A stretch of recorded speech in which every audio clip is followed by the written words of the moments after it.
So this is Circle of the Dark Mother, and we are a Gnostic Kabbalistic pagan group, and we meet every first Sunday of the month at 6:30 p.m. Eastern on YouTube. Well, I'm sorry, on Zoom through Witch Lab, which is in Columbus, Ohio. So if you go to their events, you'll see our meeting in case you got to us some other way. Also, then we will record this and put it on YouTube so people can watch it later. We do various things each month. Sometimes it's a class, sometimes it's a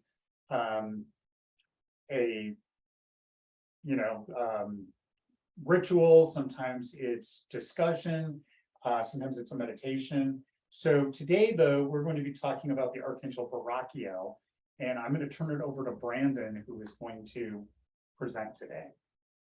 So hello, everyone. Barachiel, it's my pleasure and honor to talk about him. He literally is one of the most amazing spirits that can transform your life into positivity. You don't have to be Christian. You don't have to be Jewish. He's older than both of those religions. I don't work with him in a Christian or Jewish context, probably more in a pagan-esque capacity. How did I find him? So I'm a Lilith devotee, and there's a saying in the Zohar, which is a Kabbalistic work. It's kind of like the Bible of Kabbalah. And there's an expression that Lilith issues 1,000 curses every day. And in the same reading, there was mention of an archangel Barachiel, who issues 1,000 blessings every day. Maybe go to the first slide. Sure. Okay. So I had come across him in literature in the Zohar, and interestingly enough, me and James went to a Mexican brujeria shop in Colorado, and when I walked in, there was a giant statue of Barachiel next to Santa Muerte. So this witch, she works with Santa Muerte as she was devoted to her, but it's very popular in Mexican brujeria. Barachiel is a lot more popular and famous to them, and maybe the Byzantine Catholic Church. He's recognized in that one as well.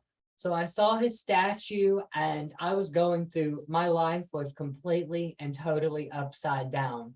Like I had one problem after the other, and I was surrounded on all sides, and I did not know what I was going to do. So he kept coming up and kept coming up. And I thought, I already work with Lilith and the darkness and the stuff like that, shadow work. But I really didn't have a firm footing in brighter stuff. And I really needed to bring some light into my life at that time.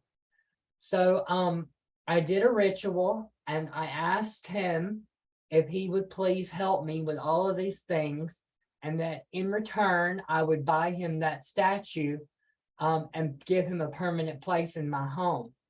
Well, boy, did he answer. And he answered so much so that to this day, next to my Lilith altar, I have an altar specifically dedicated to him, and I give him an offering and attention every single day of my life, and I won't go without it because he has made such a tremendous impact in my life. Barachiel's name literally means the blessing of El. El is a divine name of God in the Torah that's associated with mercy. So his name actually means the blessing of God's mercy. He has the ability to break any curse. He's very, very famous for breaking hexes and curses. So if you found yourself plagued with negativity, darkness, if you've lost your way, he is the one who can break any curse that's been put on you. Let me see here. He's also the archangel of laughter. And if you know anything about Kabbalah, laughter originates in Keter, the uttermost crown on the tree of life. So it's really interesting that he's also an angel of laughter. He's also known in Judaism as the archangel of lightning. And you'll see a lot of the times in his Jewish depictions, lightning surrounding him. His direction is east. And east is of course associated with air, and it's associated with compassion in the Kabbalah. He carries roses and bread. Roses are the divine love that tie all human beings together. And bread is sometimes interpreted in Mexican culture as money. So he's a very famous angel to work with when it comes to money. He loves to give people money, and he has plenty of it. He governs 496,000 legions of blessing angels. So when you work with him, he'll usually send an aspect of himself via one of these angels to communicate with you and to work with you. His month is February, and he's associated with the astrological sign of Pisces, and his holy feast day is the 22nd of February. So if you really want to get him to give you a lot of attention, what I did is in February the 1st, I set up my altar to him, and every day for the remainder of February, 28 or 29 days, I would give him candle and incense and repeat his prayer.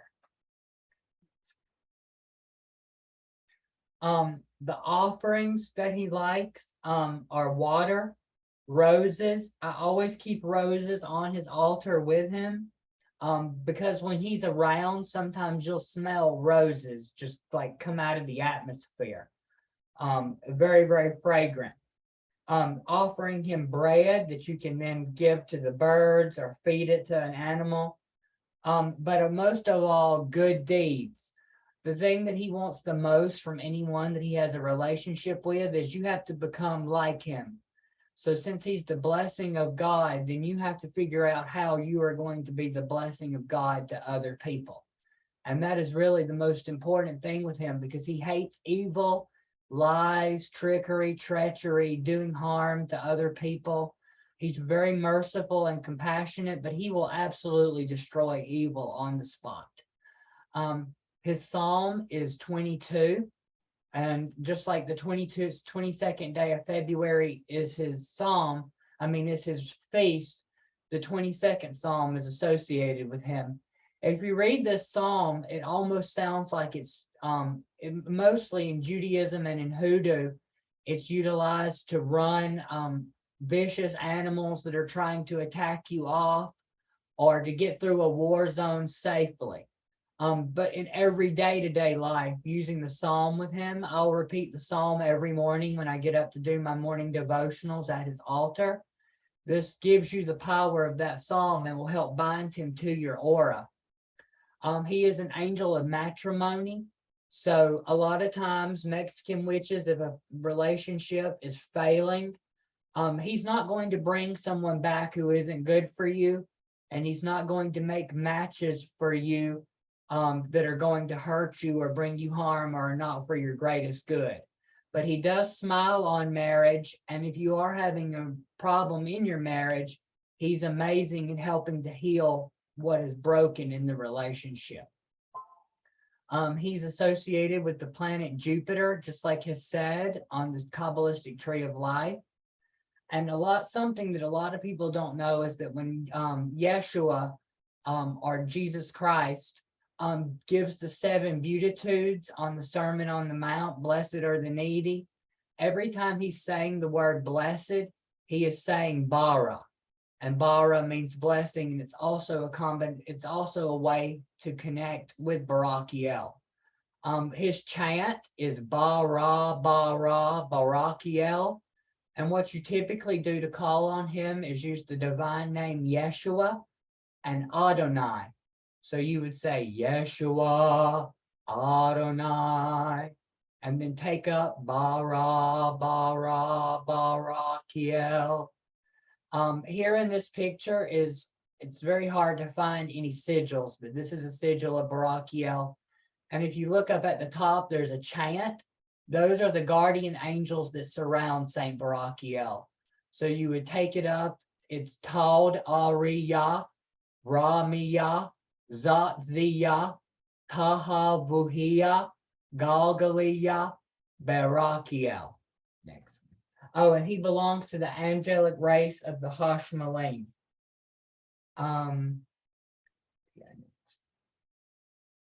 The tarot card that he's associated with is the Tower. Now you could say, why in the world is this sweet, angelic, loving, compassionate, merciful angel doing with his card being the Tower? Well, if you notice, the Tower and the tarot card is struck by lightning. That's actually the lightning of Barachiel, since he's the archangel of lightning. So he destroys everything in our life that is not real and true. And he breaks down, he blesses you. It may feel like a curse maybe at first, but he will upset your life in a way, in a merciful way that is going to help you. And he will remove all of those illusions and things that are not real or true for you. So he's the one who destroys the tower so that it can be rebuilt in a good fashion. As I said, he issues 1,000 blessings every day. Lilith issues 1,000 curses every day. So I put him on my right side and I keep Lilith on my left side when I do a ritual with them in the morning. So I see her as the darkness and I see him as the light. He's associated with the planet Jupiter. His appearance, he appears as a 14 or 15-year-old boy or girl. Very, very beautiful, glowing in red and blue and green light or robes. His colors that are often used with him in Mexican brujeria is brown. Well, brown has to do with our day-to-day life and earthly matters. And since he carries bread, your money, it really, really works in harmony with him. His herbs are, of course, roses. Jasmine works really well, and angelica root. Also, any herb that's called blessed, like blessed thistle, frankincense and myrrh are also very good. And the crystal that I chose for him to work with him, since he carries roses and he increases love around you and deepens the relationships you have with other people, I think rose quartz or angelite are probably the best two stones that work really well. And I keep both of those on his altar. Let's go to the next slide. You can use blue candles with him because blue is associated with Pisces. It's associated with Jupiter. It's associated with his sed on the tree of life, which is the sphere that he belongs to. Using a blue candle is going to draw in his mercy and his grace. A brown candle will draw in financial prosperity and earthly matters. Red I would use with him if I was doing something love-oriented. And gold always works for him because he has a gold solar disc above his head. So that works really well. Let's see. In the Byzantine church, in the Catholic church, he is famous, but he is not super famous. In the Byzantine church, he's considered to be one of the 7 holy archangels that are ever before the throne of the Holy One. And as I said, he's a member of the race of angels called the Hashmalim, which is a very secret, special order of angels that sit in the interior of the divine throne. Like I said, being a blessing to other people is probably your greatest way of making a connection with him. Like what I promise him to do is to be a blessing to other people and to help other people even when they're not good to me. Because he gives unabounded mercy and grace to a soul. So you need to try to develop into the type of person that has grace and mercy for other people. One of the things I do is I keep a big change jar on his altar. And what I'll do is every time I have change, I'll put it in there. And then when it fills up, I'll take it and donate it all to a charity in his name. So doing things like that, increasing his name and sharing his message with other people. You don't need to be Christian or Jewish to have a relationship with him. Like I said, he's thousands of years older than both of those religions. If you set up an altar using incense of rose, frankincense, and myrrh, is great. And I said blue candles. This prayer, I change it. I do use it. But you can change it to make it sound however you want. You can take out the word Jesus, or you can take out whatever doesn't make you comfortable, and you can just say it the way you want. I say it in a Kabbalistic way, so I'm going to read it to you the way that I say it. O powerful archangel Saint Barachiel, filled with heaven's glory and splendor, you are rightly called El's benediction. We are God's children, placed under your protection and care. Listen to our supplication. Grant that through your loving intercession we may reach our heavenly home one day. Sustain us and protect us from all harm, that we may possess for all eternity the peace and happiness that Yeshua has prepared for us in heaven. Present to Abba the Father all these petitions through Yeshua Mashiach our Adonai, together with the Ruach HaKodesh, forever and ever. Amen. So what I did is I just substituted all of the words with the actual Jewish word that you would use that helps connect you to the psalm in a more powerful way using the divine names. And that's how I do it. So I wanted to ask before we turn it over to other questions. Obviously I know you work with Lilith, and I know James works with Hecate, and you work with many other spirits. Mhm. How does that work with Barachiel? I know some people are hesitant of angels with other. Well, it's like I said, he's older than Judaism and Christianity anyway. And since he is a spirit of absolute mercy and grace, he doesn't judge. So, for example, he's not judging me harshly for being devoted to Lilith. He works in tandem with that because Lilith isn't famous for blessing. So, for example, like my herbs and stuff like that, how I bless them with Barachiel if they suit a light work, but I bless them with Lilith if they serve everything else. And of course, you can work with Lilith and ask her for money, and she'll absolutely give it to you. But Saint Barachiel is famous for doing these things. So it makes more sense to develop a personal relationship with him, because he sits outside of a religion anyway. And he doesn't care what religion you are. And I didn't realize how true that was until I started working with him, how non-judgmental the angels really are. What matters most is your heart and what you're dedicated to, like, putting out into the world. And if you can, the more you're like him, the more he's going to be able to help you. Because they bring things closer together. So, I mean, I've worked with Samael, I've worked with all kinds of very dark and harsh spirits. So depending on what I'm doing, it's just like going to the medicine cabinet. Are you going to get medicine that, treats what it is that's specifically wrong, or are you going to guess? So I just see him as kind of like the perfect antidote to our earthly needs, as where Lilith certainly can, but those are not her forte.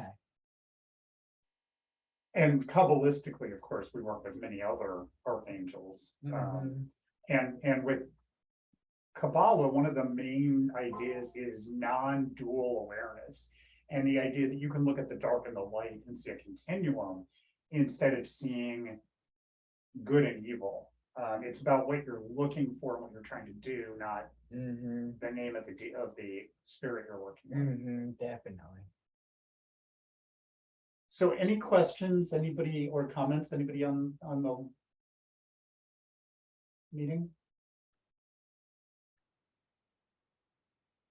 Oh, and if anybody wants his sigil or anything, you can just message me on Facebook. And I can send you anything, or if you have anything you want to ask further that you don't want to be public about, you can just message me and I'll help you out. And I'm typing our website URL, and you can get my email from there, and I can forward to Brandon as well. He really is amazing. He will change your life forever in a positive way. I had him bless my business when I first started working with him 5 years ago, 4.5 years ago. And every single year, my business has done even better than the year before and has grown exponentially. Blessing my herbs for my spells. I'll do love spells with his rose petals, and no love spell works like blessed by Barachiel. So he has lots of applications. He's friendly, he's kind, he is absolutely life-changing. And if you create a connection with him, it's going to uplift you and make you a happier, literally a more successful, blessed person. Thanks, Brandon. And any last questions before I go on to what we're going to do next month?